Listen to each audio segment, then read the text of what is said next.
Idinaan sa kanyang pangmalakasang budots moves ni re-electionist at Senator Bong Revilla Jr. ang pagbibida ng kanyang achievements sa Senado. Ang buong detalye kukwento sa atin ni Shirk Balagtas.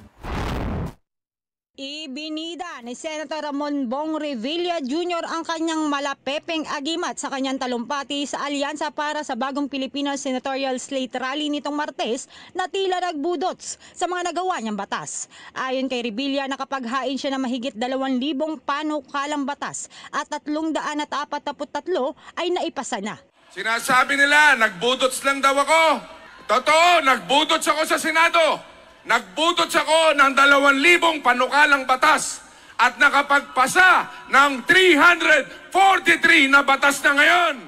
Kabilang din sa mga batas na naipasa umano niya ay ang anti-no permit no exam policy. Para sa mga estudyante, ipinapakilala ang pagbabawal sa no permit no exam policy, kaya kahit hindi fully paid, pwede nang mag-exam.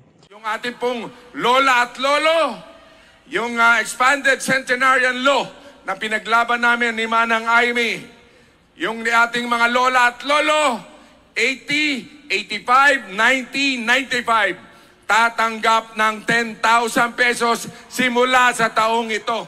Si Revilla ay anak ng batikang artista na dati ring senador na si Ramon Revilla Sr. na nakilala sa angking nitong karakas at kagupuhan na tinitilian ng mga kababaihan na nakakapanood sa kanya sa takilya. Baka mabash na naman ako niyan. Si Bong Revilla ay isang mandirigma. Habang nasasaktan, lalong tumatapang. Habang naduduguan, lalong lumalaban. At habang ako'y sinisira nila, lalo lang akong popogi niyan. Kaya sabi nga ni alias Pogi, anak ka ng teteng. Binansagan ding alias Pogi ito na isa sa kanyang pelikula. Well, yung mga mahilig sa square type na mukha. Pero ang nagmarka talaga sa mga fans nito ay ang kanyang matatamis na ngiti na sinabayan din na nag-i-smile at naniningkit nitong mga mata. Ako si Shirk Balagtas para sa Kwentong Politiko.